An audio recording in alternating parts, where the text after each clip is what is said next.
Yes, exactly. And so that's how they start describing you know. You like, you become that person of, oh, you're speaking of so and so, the dark one.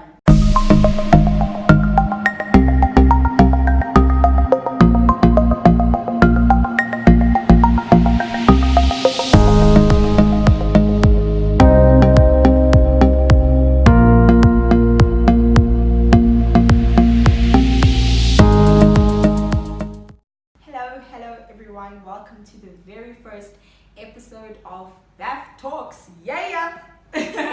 So basically, this platform is where people are going to share their stories, their wisdom, and basically share their heart to empower others. Always remember that you need to surround yourself with people who you can learn from, because sometimes all you have to do is sit down and listen. Today, one of my closest friends is here with us, Siminaye Mbokazi. We call her the reserved one, the kind-hearted, the loving, the caring, and the one who laughs at almost everything. Like, this girl will laugh at anything, literally, and everything, literally. Yeah. So today, Simi is going to share a part of her story and basically a part of herself today with us. So I want you guys to listen very carefully today to how Simi found her identity, and not just any identity, but her identity in Christ Jesus. Simi wrote a piece titled "Who is Siminaye Mbokazi?", which is not published as yet. But today we will be discussing what she wrote there. And yeah, I hope you guys really enjoy this. Welcome, Simi! Thank you. Yeah, I'm actually quite happy, nervous at the same time, but I'm happy. Thanks for having me. That's wonderful. Okay, let's get right into it. Okay, so Simi, tell us a bit about your background, like where you were born, and most importantly, I actually want to know the meaning of your name. In terms of my background, like a young, background about my life, basically, I have two sisters, a younger and an older sister, and then my mom and my dad. So it's just us five, basically. Yeah. And yeah, so it's just always been like that. It's us five, always lived in Ulundi, never moved or anything like that. And yeah, so the meaning of my name Siminaye. Okay, in my ID, it's Siminaye. Obviously, it's Siminaye, but then the full name, or let me say the name, like the meaning of the whole name really is Siminaye uJehovah, which basically means standing with the Lord, or standing with Jehovah, something like that. And I was given this name by my dad because of the situation that my mom, or the whole family, I'd say, that we were in when I was born.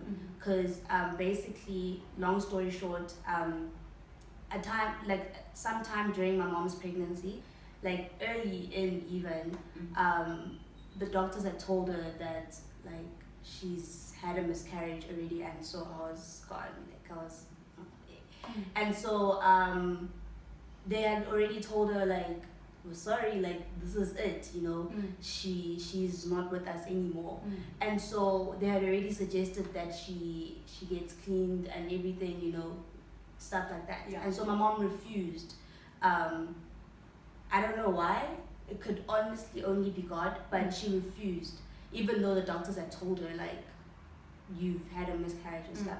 So she refused, and then only to find out, like when they kept her still in hospital, like they monitored her and whatsoever, and so only to find out that I was still actually alive. Wow. And so in all of that was happening, so my dad gave me that name, Siminaye Jehovah, meaning that even at that time, God was with us, and we stood with him like every step of the way. And yeah. I was actually about to mention that and ask you this question and say, do you think God was literally behind the whole idea of saving you? Definitely. Definitely, honestly speaking, because it could really only have been God who gave my mom that faith and that wisdom of being like, no, I hear what you're saying as a professional even, but I still believe that she's alive. I still believe that it's not the end yet, you know. So it really, honestly, I believe could only have been God, because what made her go against like the professional who actually has studied these things, who knows, you know, about all these things. So it really only could have been him. And I couldn't agree with you more. Okay, Simi, you explained in your piece that you encountered some issues with the color of your skin while you were growing up. Take us to the place where you as a toddler would receive comments about your skin tone whilst you were even with your mom. Like, what were the common things that people used to say to you? Like, it starts small, like a normal thing of, okay, I was like a toddler maybe, you know, and it would be a thing of, we'd be walking maybe with my mom or as a family maybe, and then you'd have people who are like, oh, this is her, or whatever, because I mean, I was still quite young. Some people didn't really know me, they still knew my older sister. So they're like, oh, finally nice to meet her, this is her, whatever.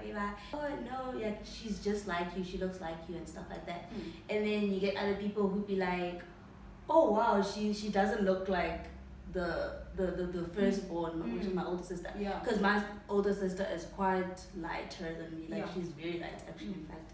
So it would be a matter of, oh, she doesn't look like your guys' first child. But okay, we see, I mean, she looks like you, but then like it'll be a thing of, they'd point it out, you know, and be like, oh, she's dark, you know. And I mean, at that point, as a toddler, you don't think much about it, because you just like, well, I mean, this is it. There's nothing you can really do about it, you know. You don't see a fault in it, especially since you would look up to your mom and you'd be like, my mom, I mean, you love her with like everything, and you think she's gorgeous, you know. And so it wouldn't be a thing of, oh no, they're saying I'm dark and it's a problem, you know. It'd just be a thing of, okay, they're pointing out the obvious. I mean, you know. So it wasn't a problem. It didn't really become a problem at that point, you know. But at the same time, it was like a thing of, oh, it's something that you spot out. Do you get what I mean? And sometimes when people spot out specific things, it's the only thing they know about you. And yes, exactly. And so that's how they start describing you, you know. You like become that person of, oh, you're speaking of so and so, the dark one. So so it becomes a title. The definition. You become it. You become it. No, I get you. Okay. So it seems as if things got worse as you grew up, because I mean, and I think understanding as well also increases with age. Well, it has to be like common sense. But let me quote something that you said. You said, all of a sudden I would get some kids, mostly boys, teasing me about my skin tone, saying things like, you don't belong here, go back to your country you came from, you're so dark, it's as if you've been sitting in the sun for so long, you're so ugly, you're so scary, unquote. Do you think this is the level, like this level of abuse is still occurring in our schools, if not worse? I would say it does still happen. Obviously, I'm not really there to always witness all these things, but I personally think it probably still happens. But at the same time, we have grown to how can I put it, to love dark-skinned people, if I may put it. Because right now, at this point, like on social media, like Instagram, Facebook, wherever, there's this whole thing of melanin glow, melanin popping, melanin this, melanin that, you know.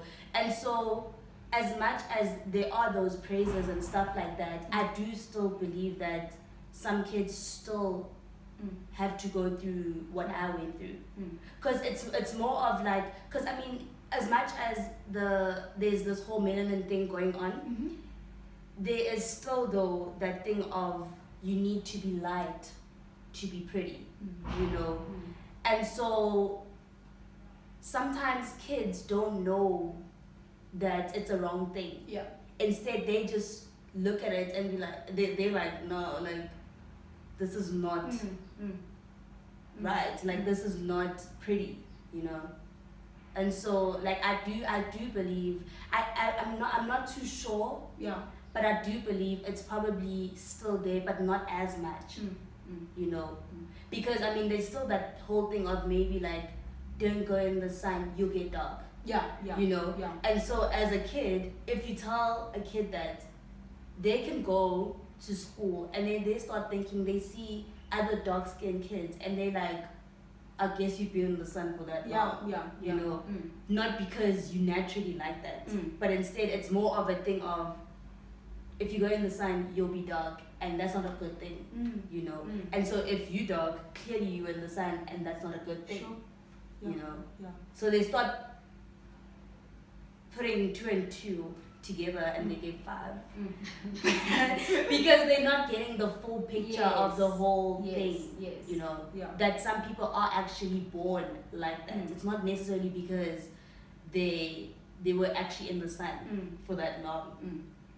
Actually, we're going to speak about that now with this whole story of yellow bone and melanin popping and all these things. Sometimes it doesn't necessarily have to be in spoken words, but how media promotes a certain look.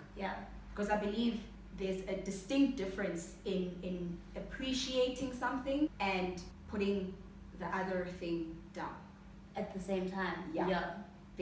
You mentioned something so beautiful yesterday. You said you need to find an anchor in life and not depend on what is important at that time according to people. Like with this whole yellow bone, melanin popping thing, you know, like let's say 3 years back, it was like, yellow bone, this. I'm great. So now the yellow bones were elevated. And the dark skinned people were at the bottom. But now, because people are promoting melanin on social media, it goes like this, now the yellow bones are like this. So whoever was there 3 years ago is now here because of what media is trying to do with our lives. Any comments on that? Personally, like I really do believe that, like you said, I really do believe that you need a proper anchor in your life where regardless of what happens, regardless of what social media will put out there as the best thing or whatsoever, or the in thing, you will not be shaken regardless, you know. Because I do believe that even though, like, from my young age, like, the only thing that could have only really kept me from doing anything, okay, maybe let's say, like, the only thing that kept me from maybe committing suicide from the things that people were like saying to me and those kind of stuff is only because I was anchored so deeply. And I mean, as a child, yes, at that point you really don't know the depth of being saved, salvation, and finding God and all those kind of things. You just know from what your parents teach you, you know. And so I do believe that my parents had taught me enough for me to have that kind of anchor at least, you know, growing up.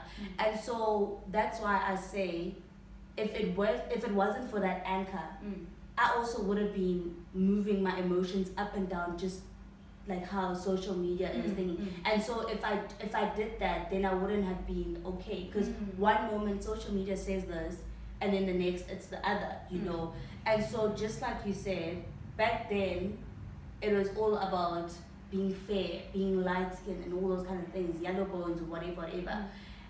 And then now it's all about melanin this, melanin that, you know, which is a good thing. You know, it's good to praise a certain thing, but at the same time, don't do it and then put the other one down as if the other is not okay now, you know. And so that's why, like I said, having that anchor in Christ helped me so much to not really be shaken by whatever media said. And so even now, no offense to anyone or whatever, but even now, like, I still sometimes sit and I'm like, okay, it's good that there's this melanin thing going on, you know, melanin that, you know. But at the same time, I sit and I think, okay, but what about the others? What about the others now? You know, what about them if they don't have a certain melanin topping or whatsoever? Like, as much as yes, I'm part of the group that's being praised right now, it still hurts me to think about the other because I've been the other, you know. I know what it feels like being the other. Yeah. And so that's why I say, like, you need to really be anchored in Christ so that you know your true worth and your true beauty. And so you wouldn't be shaking regardless of whether you're part of the group that's being praised or you're not. That's good. You know, you get what I mean? So try to see where what defines you, like what defines your beauty. Yeah. Is it what the social media is saying at that point? Because if that's the case, then what will happen the next day you wake up and you're not being praised for whatever it is? Then what? Then you break down all of a sudden. Then you start feeling so insecure. Next thing you start having identity crisis because you like, I thought I was pretty, but now social media doesn't say I'm pretty. It says I'm not, you know. So that's why it should be a matter of, I have this foundation and I'm rooted so well in Christ that I know my beauty in Him. So even if you had to be like, oh, Simi, melanin ain't popping anymore, I'd be like, okay, you know, like I'm fine with that. Like I still know that I'm pretty, regardless of what social media says, you know. So that's why it's still a thing sometimes. Like it gets uncomfortable sometimes when people be praising you for your melanin, and it's like, are you only praising it because it's the in thing right now? Or you really praising me because you really think I'm beautiful? Wow.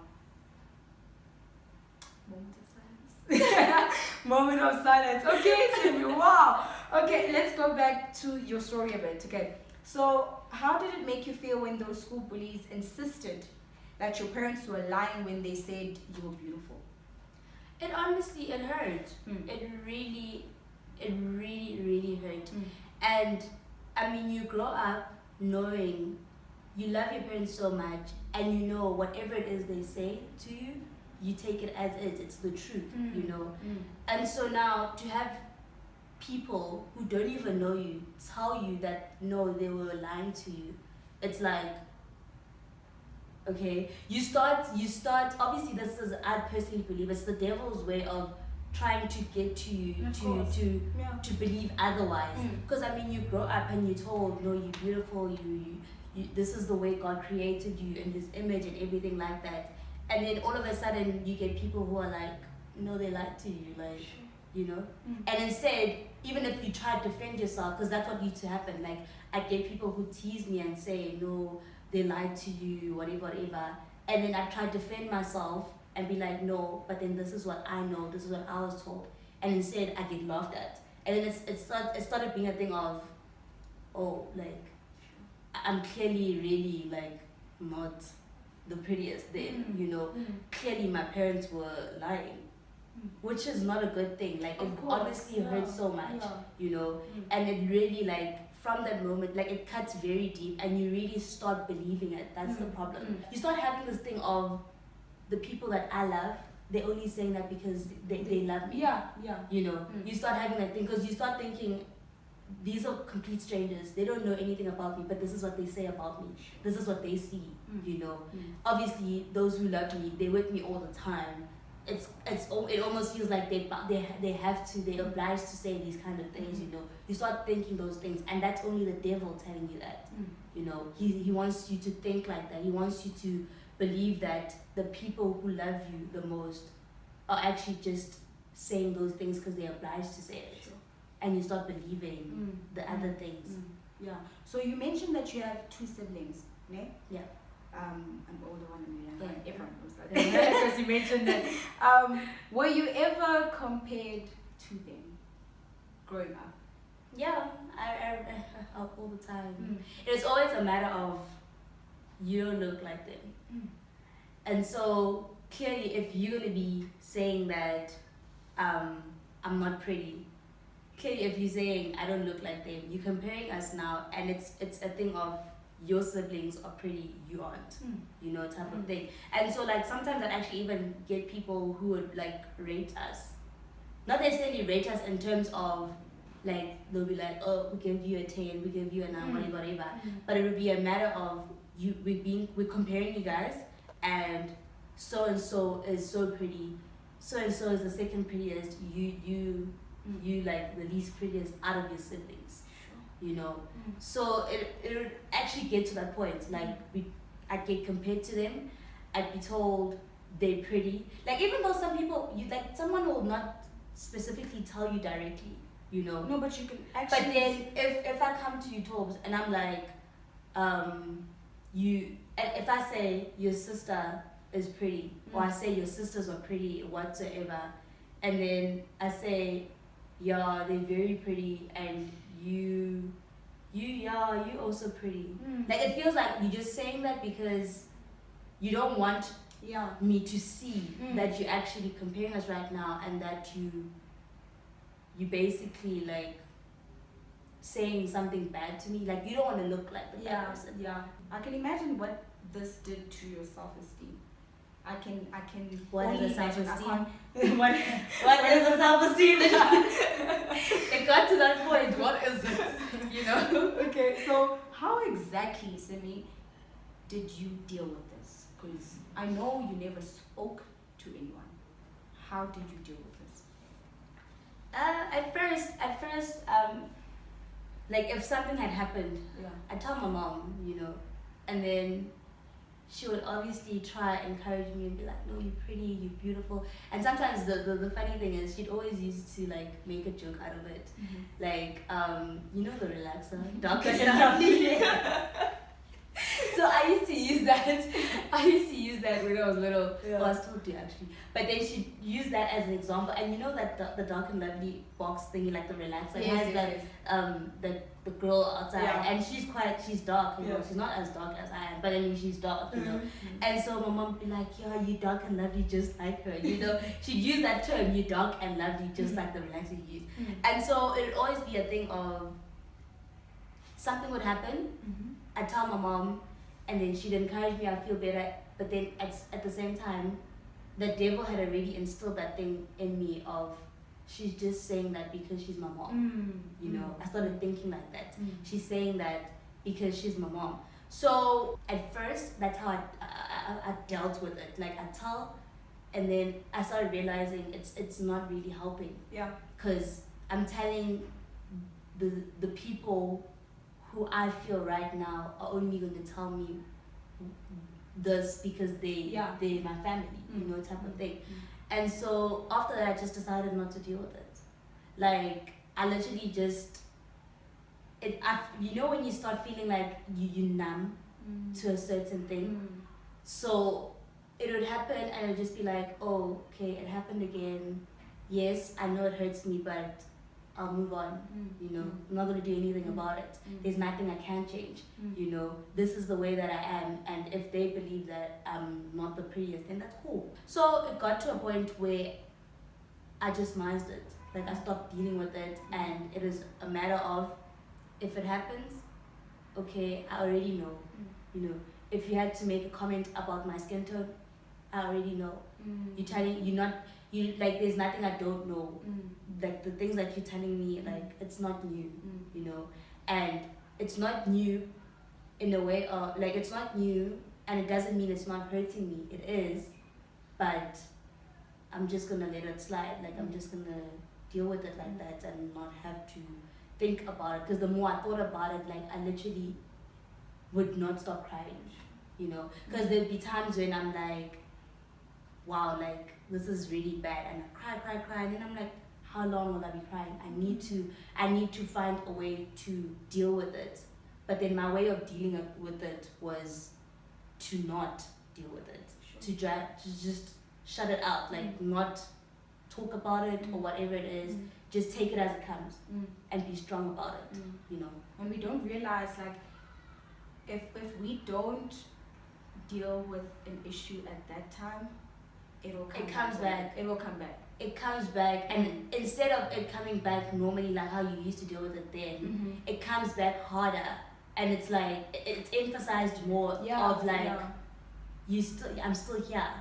As you know that you have this certain problem, and you know you haven't dealt with me, like I always think of like a bottle being pressurized so much until it can't take in of the any of that pressure anymore, and then one day it literally will just burst.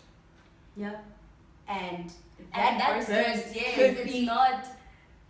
Because obviously, when a certain thing when it bursts, like it literally thing is everywhere. It will shatter. It will shatter everything. Everywhere. Everything. Okay, so you mentioned in your writing that once you were bathing and you started scrubbing your body so hard with the towel, hoping to get rid of the dark skin tone. I remember when I read this, I was I couldn't even deal. What exactly was going through your mind when you did that, if you remember? I really honestly, the things I was going through at that point, it could have been so easy for me. I really honestly would have committed suicide long ago. Yeah. You know, but because God was already ahead, you know, the prayers were already there to guide me, to protect me through such thoughts. I never got to that point.